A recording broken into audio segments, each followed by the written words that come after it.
नमस्कार, मैं आत्मज्योति आर्य KP news bulletin में आपके साथ। आज से रमजान का आगाज हो रहा है, वहीं आज उगादी से नए साल की शुरुआत हो रही है। हमारे सभी दर्शकों को रमजान और उगादी की बहुत शुभकामनाएं। पहले देखते हैं मुख्य समाचार। मोहम्मद अयाज खान ने रमजान और उगादी की बधाई दी।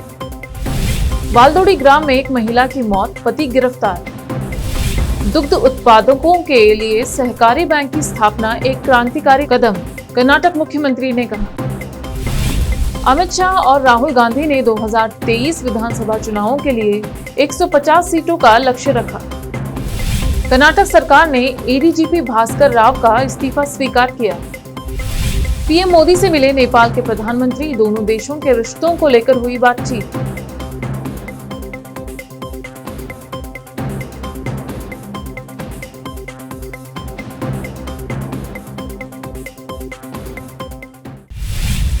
अब देखते हैं समाचार विस्तार से। शुरू करते हैं स्थानीय समाचारों से। सभी को रमजान के चांद की बहुत बहुत मुबारकबाद। आज बीदर शहर में रमजान का चांद नजर आने के बाद हिलाल समिति ने घोषणा की कि रमजान का कल पहला रोजा रखा जाएगा। नूर शिक्षण संस्था के अध्यक्ष और केपी चैनल के संस्थापक निर्देशक मोहम्मद अयाज खान ने सभी को रमजान और उगादी की शुभकामनाएं देते हुए कहा कि रमजान का आगाज और उगादी जो एक नए साल की शुरुआत हो रही है। पिछले 2 साल से कोरोना महामारी के कारण त्योहार धूमधाम से नहीं मनाए गए थे, लेकिन इस साल हमें त्योहार बहुत खुशी से मनाने का अवसर मिला है। सभी त्योहार खुशी से मनाएं और सभी देश की उन्नति, प्रगति, सफलता और खुशहाली के लिए दुआ करें। बीदर के बालदोड़ी ग्राम में एक महिला की मौत हुई है। महिला की पहचान संगमित्रा जय भीम के रूप में की गई है। टाउन पुलिस ने घटनास्थल पर पहुंचकर जांच आदि शुरू की है। जांच के दौरान महिला के घर वालों ने संगमित्रा के पति जय भीम पर नशा करके मारपीट करने का आरोप लगाया। इस पर पुलिस ने कार्यवाही करते हुए जय भीम को हिरासत में लेकर जांच की है। हमारे संवाददाता असलम खान का कवरेज। अब देखते हैं समाचार राज्य के। कर्नाटक के मुख्यमंत्री बसवराज बोम्मई ने कहा है कि नंदिनी दुग्ध समृद्धि सहकारी बैंक की स्थापना एक क्रांतिकारी पहल है, जो दूध उत्पादकों को अधिक वित्तीय मजबूती प्रदान करेगी। मुख्यमंत्री एक कार्यक्रम में नंदिनी क्षीरा समृद्धि सहकारी बैंक का लोगो जारी करने के बाद बोल रहे थे, जिसमें केंद्रीय गृह मंत्री और सहकारिता मंत्री अमित शाह ने भी भाग लिया। हम सभी सहकारी क्षेत्र में दूध उत्पादकों की ताकत जानते हैं। दुग्ध उत्पादक सहकारी समितियों का प्रतिदिन विभिन्न बैंकों में लगभग 20,000 करोड़ रुपए का कारोबार होता है। यह अपना स्वयं का बैंक स्थापित करने का एक विशेष कार्यक्रम है, जो उन्हें अधिक वित्तीय सहायता प्रदान करेगा। केंद्रीय गृह मंत्री अमित शाह ने अपने कर्नाटक राज्य के दौरे के दौरान आने वाले 2023 के विधानसभा चुनाव के लिए कर्नाटक भाजपा नेताओं को 150 सीटों का लक्ष्य रखा, जहां सत्ताधारी पार्टी लगातार कार्यकाल पर नजर गड़ाए हुए है। दिलचस्प बात यह है कि कांग्रेस के पूर्व अध्यक्ष राहुल गांधी, जो शुक्रवार को बेंगलुरु में भी थे, उन्होंने भी अपनी पार्टी की राज्य इकाई को सत्ता में वापस लाने के लिए 150 सीटों का लक्ष्य रखा।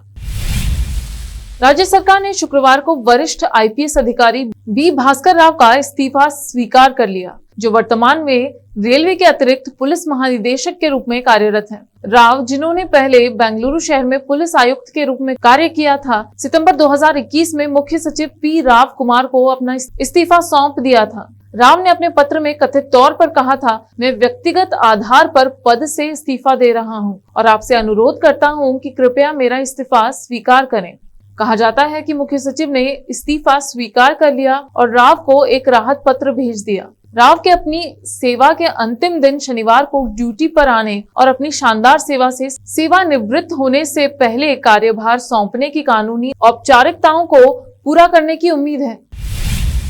जनता दल एस के नेता और पूर्व मुख्यमंत्री एचडी कुमारस्वामी ने मुख्यमंत्री बसवराज बोम्मई को विश्व हिंदू परिषद, बजरंग दल और अन्य हिंदू संगठन के सदस्यों के खिलाफ कार्रवाई करने की चुनौती दी है, जो कथित तौर पर समाज में शांति और सद्भाव को बिगाड़ रहे हैं।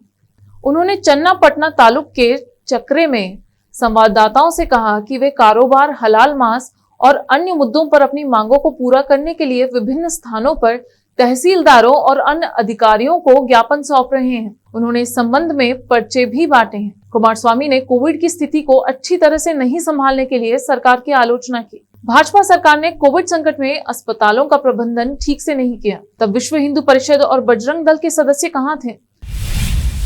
अब लेते हैं छोटा सा ब्रेक, जल्द लौटते हैं ब्रेक के बाद। हिंदुस्तान के हर कोने में हम हैं मौजूद। 24 घंटे हालात पर गहरी नजर, खबरों से जुड़े चुपते सवालात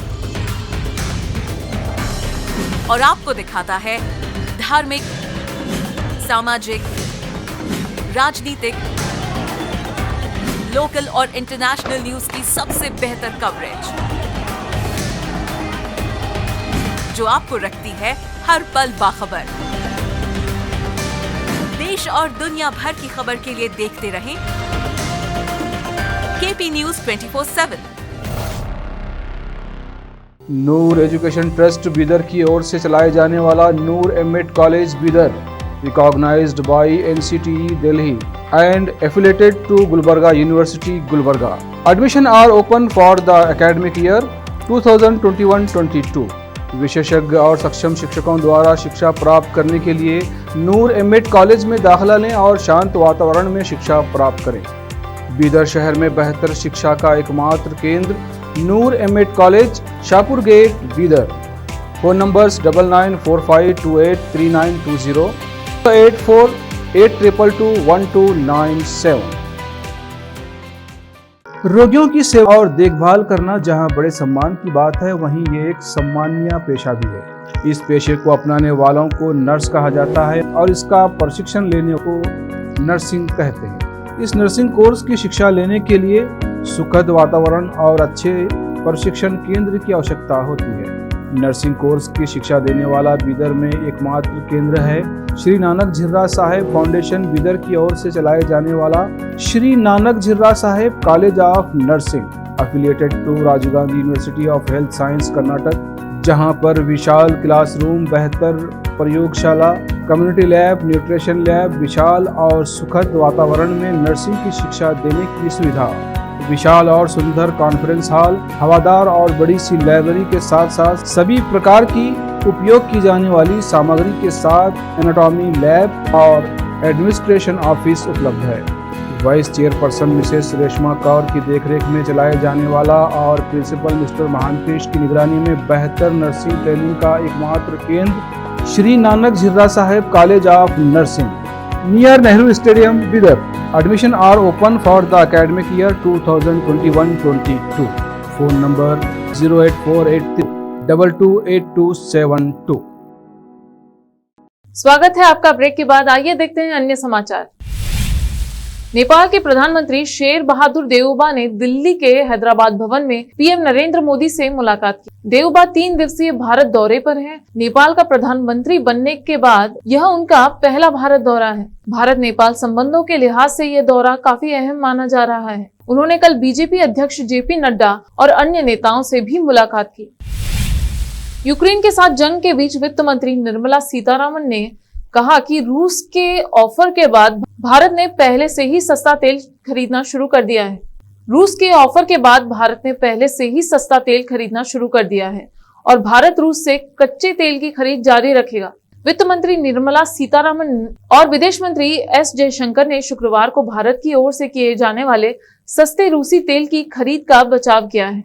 मंत्रियों का रूस से सस्ता तेल खरीदने की नीति का बचाव ऐसे समय पर सामने आया है जब यूक्रेन पर सैन्य हमले के बाद मॉस्को पर प्रतिबंध लगाए गए हैं। सीतारामन ने कहा कि हमने रूसी तेल खरीदना शुरू कर दिया है और कम से कम 3 से 4 दिनों के लिए तेल खरीदा है। मैं अपनी ऊर्जा सुरक्षा और अपने देश के हित को सबसे पहले रखूंगी। अगर आपूर्ति छूट पर उपलब्ध है तो मुझे इसे क्यों नहीं खरीदना चाहिए।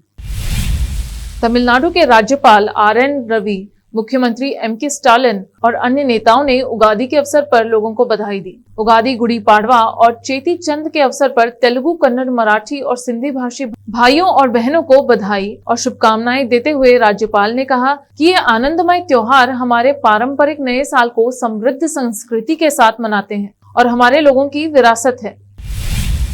मशरक थाना क्षेत्र के बड़वा घाट गांव में शनिवार की सुबह 2 भाइयों के बीच जमकर हुई मारपीट में 4 लोग गंभीर रूप से घायल अवस्था इलाज के लिए सामुदायिक स्वास्थ्य केंद्र मशरक में भर्ती कराए गए, जहां घायलों में एक महिला की इलाज के दौरान मौत हो गई। मृतक महिला की पहचान बड़वा घाट छपिया गांव निवासी उपेंद्र राम की 35 वर्षीय पत्नी मुन्ना देवी और घायलों की पहचान स्व बलम राम के 2 पुत्र 35 वर्षीय पुत्र उपेंद्र राम, 30 वर्षीय कन्हैया राम का 18 वर्षीय पुत्र लाल मोहन कुमार के रूप में हुई। मौके पर थाना पुलिस ने मृतक के शव को अपने कब्जे में लेकर पोस्टमार्टम के लिए भेज दिया।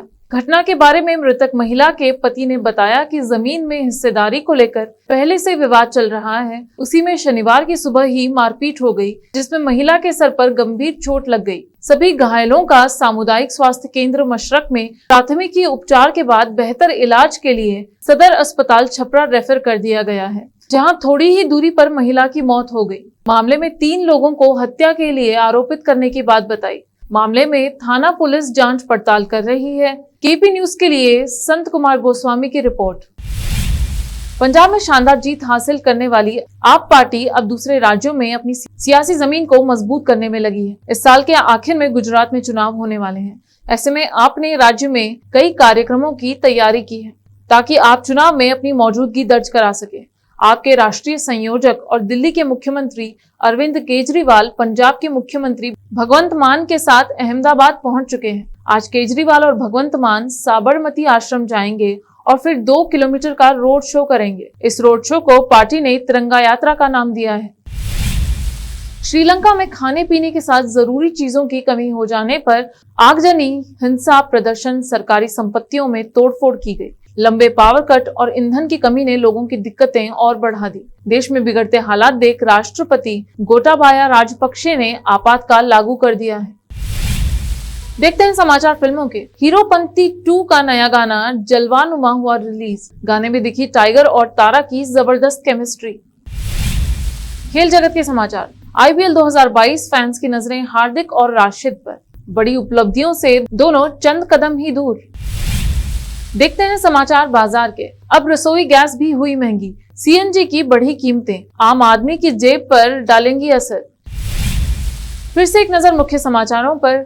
मोहम्मद अयाज खान ने रमजान और उगादी की बधाई दी। बालदोड़ी ग्राम में एक महिला की मौत, पति गिरफ्तार।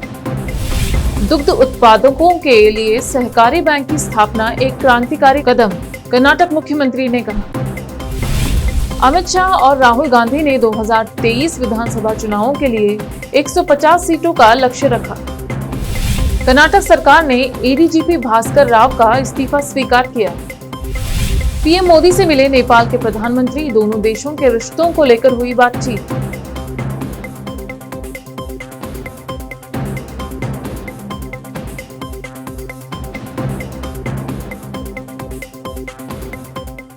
KP न्यूज में इस वक्त इतना ही। समाचारों के लिए जुड़े रहिए KP न्यूज 24/7 से। फिर मिलेंगे कुछ और समाचारों के साथ। धन्यवाद।